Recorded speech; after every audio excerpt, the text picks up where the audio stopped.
If one of the zeros of the cubic polynomial is -1, एक cubic polynomial है x cube plus a x square plus b x plus c, और ये cubic polynomial का एक zeros दिया हुआ है -1। इसके 3 जीरोज होते हैं अल्फा बीटा गामा।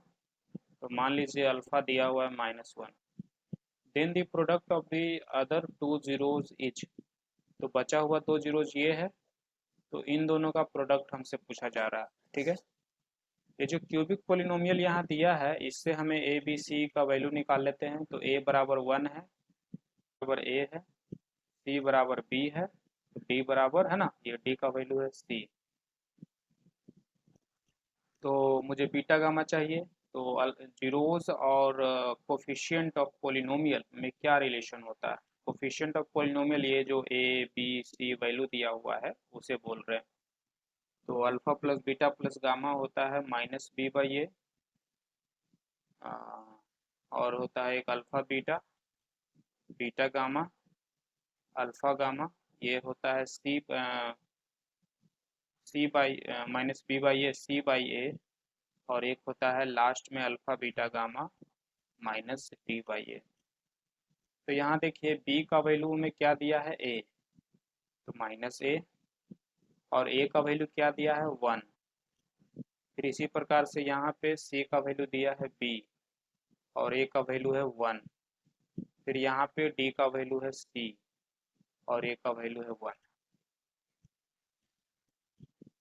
तो मुझे बीटा गामा चाहिए ना, बीटा गामा चाहिए। तो बीटा गामा यहाँ दिख रहा है हमें, तो यहाँ से बीटा गामा निकालते हैं। तो बीटा गामा बराबर है ना, तो बी, और ये सब इधर आ जाएगा माइनस अल्फा बीटा और माइनस अल्फा गामा। अब ये माइनस कॉमन लेते हैं, तो यहाँ पे अल्फा का वैल्यू हमें दिया हुआ है क्वेश्चन में -1, तो यहाँ -1 रखेंगे तो ये प्लस बीटा हो जाएगा, यहाँ प्लस गामा। अब बचा बीटा प्लस गामा, यहाँ से बीटा प्लस गामा निकाल सकते हैं हम। तो b plus beta plus gamma क्या हो जाएगा, -a माइनस अल्फा हो जाएगा, -a माइनस अल्फा।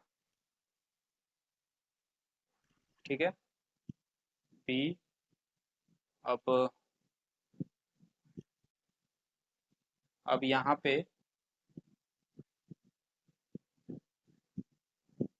यहाँ पे बी माइनस ए माइनस अल्फा, अल्फा का वैल्यू -1, तो ये +1।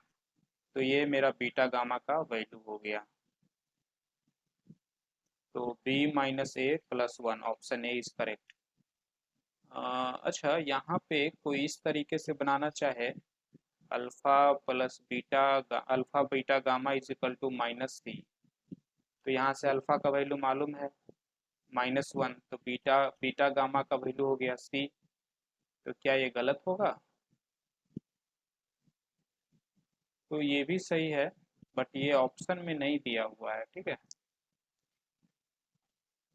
तो ऑप्शन में ये वाला आंसर है। तो यहाँ से हम कह सकते हैं कि b minus a +1 is equal to C.